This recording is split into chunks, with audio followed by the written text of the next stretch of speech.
दोस्तों, लास्ट के वीडियो में हमने सिविल सर्विसेज प्रीलिम्स 2020 के पॉलिटी के क्वेश्चंस को कवर किया था। इस वीडियो में हम बात करेंगे हिस्ट्री के क्वेश्चंस की। और जैसा कि हम करते आ रहे हैं, क्वेश्चंस के सोर्स भी मैं आपको बताता चलूँगा। अगर किसी कॉमन सोर्सेज जो एस्पिरेंट्स फॉलो करते हैं जनरली, अगर उन सोर्सेज से आया है तो उन सोर्सेज को भी मैं कवर करूँगा, और अगर रैंडम सोर्सेज से भी आए हैं तो वो भी मैं आपको बताऊँगा। तो स्टार्ट करते हैं फिर क्वेश्चन को। तो यहाँ पे हमने कुछ क्वेश्चंस कवर किए हैं। पॉलिटी के हमने सारे क्वेश्चंस कवर कर लिए, और जो करंट अफेयर से एसोसिएटेड क्वेश्चन है उन्हें मैं अलग से एक वीडियो में कवर करूँगा। तो यहाँ पे अगर आप देखें तो फर्स्ट ये सेट ए के अकॉर्डिंग है, और क्वेश्चन नंबर 20 तक आपको पॉलिटी का देखने को मिलेगा। फिर 21 से हिस्ट्री के क्वेश्चन स्टार्ट हो जाएंगे। तो ये जो पहला क्वेश्चन है ये मिडिवल हिस्ट्री का देखने को मिलेगा।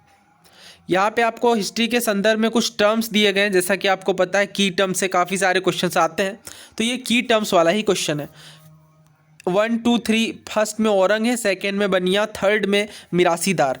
तो ये देखिए, पहले में कहा जा रहा है कि जो औरंग है ये इंचार्ज होते थे स्टेट ट्रेजरी के, और दूसरा कहा जा रहा है कि जो बेनियान है वो इंडियन एजेंट होते थे ईस्ट इंडिया कंपनी के, और तीसरा कहा जा रहा है जो मिरासीदार है वो designated revenue payer to the state है। तो अगर आपने मेरी वीडियो देखी होगी जिसमें मैंने 6 to 8 तक की एनसीईआरटी को कवर किया है विथ प्रीवियस ईयर क्वेश्चन, तो उसी टाइम पे मैंने ये क्वेश्चन डिस्कस किया था, बिकॉज ये हमारे एनसीईआरटी में गिवन है। दोस्तों, ये क्लास 8th की न्यू एनसीईआरटी का चैप्टर 7 है। चैप्टर का नाम है weavers, iron smelters and factory owners. तो जैसा कि मैंने आपको बताया है कि जो एनसीईआरटी के बॉक्सेस हैं वो काफ़ी ज़्यादा इंपॉर्टेंट होते हैं। जनरली इन बॉक्सेस में किसी टर्म्स की एक्सप्लेनेशन होती है, या फिर कोई कीवर्ड, कोई की टर्म जो काफ़ी इंपॉर्टेंट है, या कोई इन्वेंशन, जैसे यहाँ पे आप देख सकते हैं स्पिनिंग जेनी के बारे में बताया गया है। तो इसी चैप्टर के अंदर अगर आप देखें तो ये राइट साइड में बॉक्स आपको देखने को मिलेगा औरंग के विषय में, और बताया गया है कि ये एक पर्शियन टर्म है, यानी पर्शियन लैंग्वेज का एक टर्म है वेयर हाउस के लिए। वेयर हाउस मतलब एक ऐसी जगह जहाँ पे गुड्स यानी सामानों को कलेक्ट किया जाता है बेचने से पहले, और इसी मतलब एक तरीके का वर्कशॉप आप कह लें, वो औरंग कहलाता था, और ये पर्शियन लैंग्वेज का वर्ड है। तो इस तरीके से आपको समझ में आ जाना चाहिए कि औरंग कोई स्टेट ट्रेजरी के इंचार्ज नहीं होते हैं, बल्कि औरंग का मतलब होता है वेयर हाउस। तो फर्स्ट डेफिनेटली हमारे आंसर में नहीं आएगा, बिकॉज हमसे करेक्ट स्टेटमेंट्स, करेक्ट मैचिंग पूछी गई थी। तो फर्स्ट तो हमारा गलत है। अब बी और सी में चेक करना, यानी थर्ड हमें चेक नहीं करना, बिकॉज थर्ड बिल्कुल सही है। अगर आप सेकंड देखें बेनियान वाला, तो ये Indian agent of the east India company, और अगर हिंदी में भी आप यहाँ पे देखें तो जैसा कि अनुवाद देखने को मिलता है ईस्ट इंडिया कंपनी का भारतीय एजेंट। दोस्तों, इस वेबसाइट में आप देख सकते हैं बनियान के विषय में बताया गया है, एक ट्रेडिंग कम्युनिटी है आगे बताया गया है, और किस तरीके से ईस्ट इंडिया कंपनी के साथ व्यापार में जुड़ी हुई है। और describe the trader who acted as intermediaries between the European merchants and their Indian counter parts, यानी एक इंटरमीडियरीज के जैसा एक्ट करते हैं यूरोपियन मर्चेंट्स और इंडियन काउंटर पार्ट्स के बीच। और गुजरात में आप देख सकते हैं डिफरेंट कम्युनिटी जैसे श्रोफ, वोहराज, पारेख, और chief Bania family led by the early 17th century figure such as Brij Vohra and Kalyan Das Parekh. तो इस तरीके से यहाँ पे, और इसे आप ऐसे भी समझ सकते हैं, जैसे अगर मर्चेंट्स ग्रुप के संदर्भ में आप समझें तो इसे काफ़ी आसानी से आप समझ सकते हैं कि जो सेकेंड मैचिंग है वो बिल्कुल करेक्ट है। तो इस पर्टिकुलर क्वेश्चन में असली हर्डल फर्स्ट असेसमेंट था, और जो कि एनसीईआरटी से बिल्कुल क्लियर हो जाता है। तो यहाँ पे हमारा आंसर डेफिनेटली सेकंड और थर्ड, क्योंकि थर्ड तो बिल्कुल सही था। और वैसे अगर आप सोर्सेज चेक करना चाहें तो ये मिरासीदार टर्म और ये बनिया टर्म, ये दोनों डिटेल में आपको शेखर बंदोपाध्याय की बुक में देखने को मिल जाएगी, प्लासी टू पार्टीशन में। तो यहाँ पे करेक्ट आंसर है हमारा ऑप्शन बी 2 और 3। वैसे इस क्वेश्चन को मैंने ऑलरेडी डिटेल में कवर कर रखा है, जब हमने 8th क्लास की एनसीईआरटी कवर की थी तो उस टाइम पे हमने इन सभी टर्म्स को और भी डिटेल में कवर किया है। नेक्स्ट क्वेश्चन देखिए, एंशिएंट हिस्ट्री से ये क्वेश्चन पूछा गया है, और एंशिएंट हिस्ट्री में जो की थीम्स होती हैं जैसे जैनिज़्म, बुद्धिज़्म, इनसे काफ़ी सारे क्वेश्चंस आते हैं और डिटेल में आते हैं सिविल सर्विसेज में। तो इस क्वेश्चन में देखिए आपसे क्या पूछा जा रहा है। 3 स्टेटमेंट है अगेन। पहले में कहा जा रहा है Asthaviravadi belong to Mahayana Buddhism. दूसरे में कहा जा रहा है Lokottaravadi sect was an offshoot of Mahasanghika sect of Buddhism. तीसरे में कहा जा रहा है जो द डीइफिकेशन है बुद्धा का by Mahasanghika fostered the Mahayana Buddhism. तो जब मैंने बुद्धिज़्म वाले टॉपिक को कवर किया था अपनी PYQ सीरीज़ में, तो उस टाइम पे मैंने आपको बताया था कि यहाँ पे हमें केवल बुक ही नहीं बल्कि हमें सेक्ट्स को डिटेल में कवर करना है, क्योंकि काफ़ी सारे क्वेश्चंस यहाँ पे बुद्धिज़्म एवं जैनिज़्म के सेक्ट से पूछे जाते हैं। इसलिए मैंने इन टर्म्स को बहुत डिटेल में कवर किया था।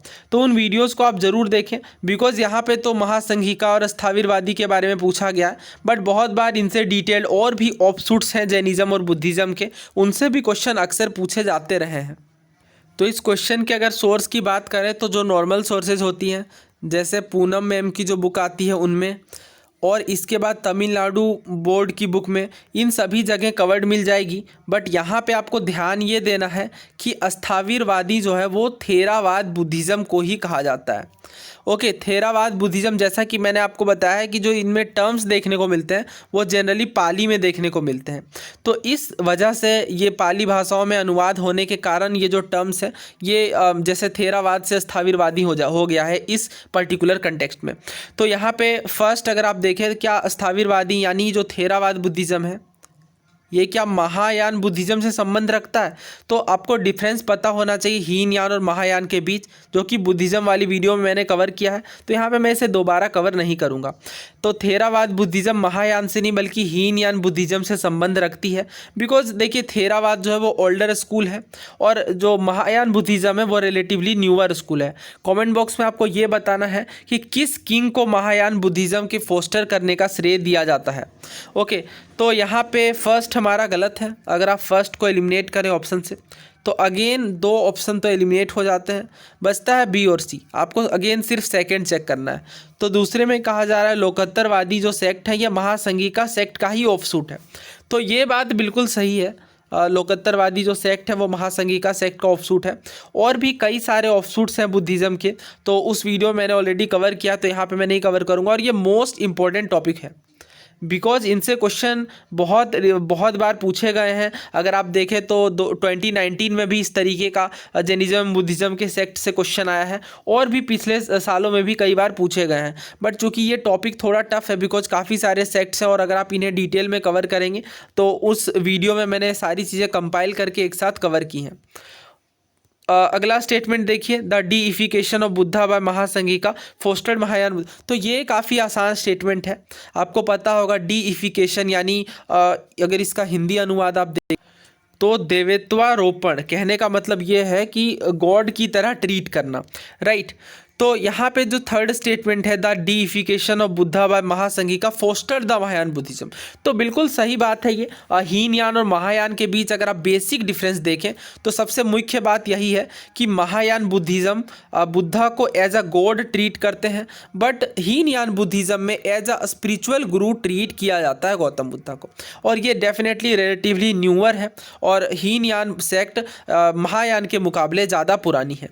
तो इस तरीके से हमारा आंसर है ऑप्शन बी 2 और 3। और सोर्सेज भी मैंने आपको बता दिया, बट इसके लिए इस पर्टिकुलर क्वेश्चन के लिए बिकॉज मैंने जैसा कि बताया सेक्ट्स में बहुत ज़्यादा डिटेल में किसी भी बुक में नहीं कवर किया गया, इसलिए मैंने अपनी वीडियोज़ में कवर किया है।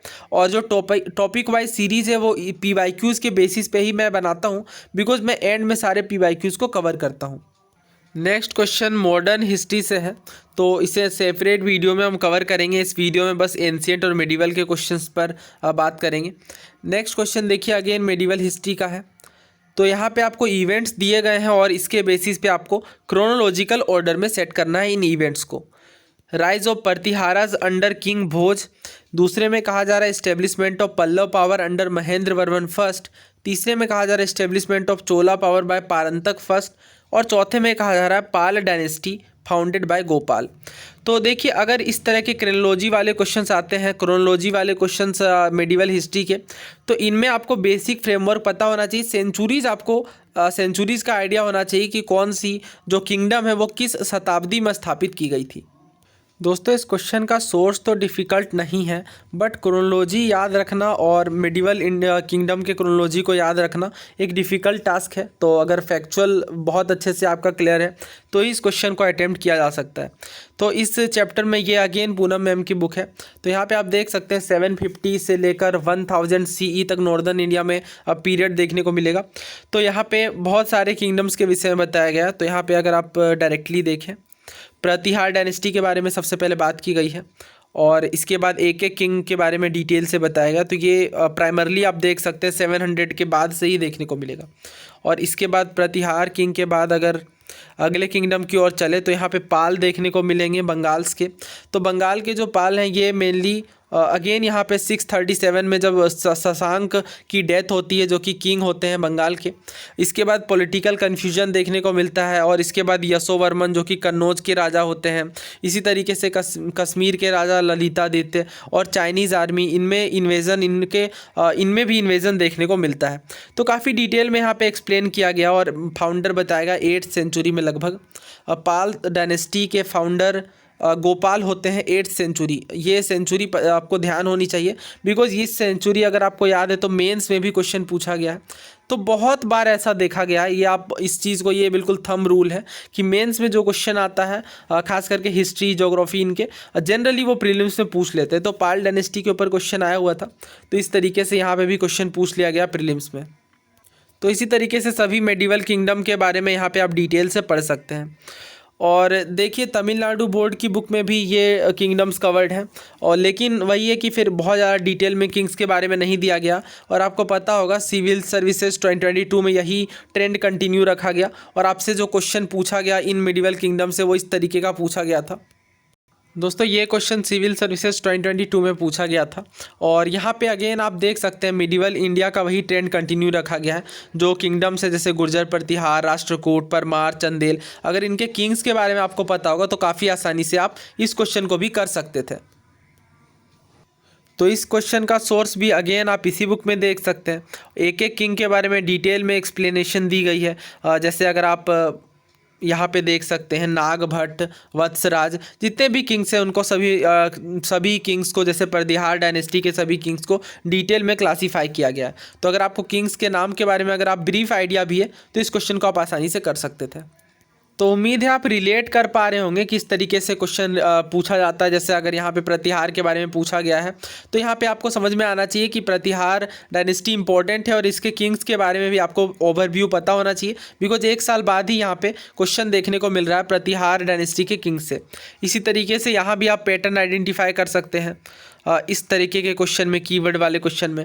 यहाँ भी 7th क्लास की NCERT से सिविल सर्विसेज 2022 में क्वेश्चन पूछा गया निज़ामुद्दीन पानीपती वाला, जो कि ऑलरेडी मैंने कवर कर रखा है सिविल सर्विसेज 2022 की एनालिसिस में।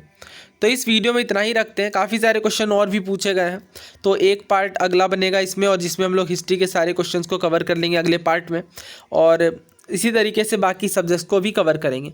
देखिए अगर आप चैनल पर नए हैं तो चैनल को सब्सक्राइब ज़रूर कर लीजिए। उम्मीद है आपको ये वीडियो पसंद आई होगी। अपने राय अथवा विचार कमेंट बॉक्स में लिख सकते हैं। धन्यवाद।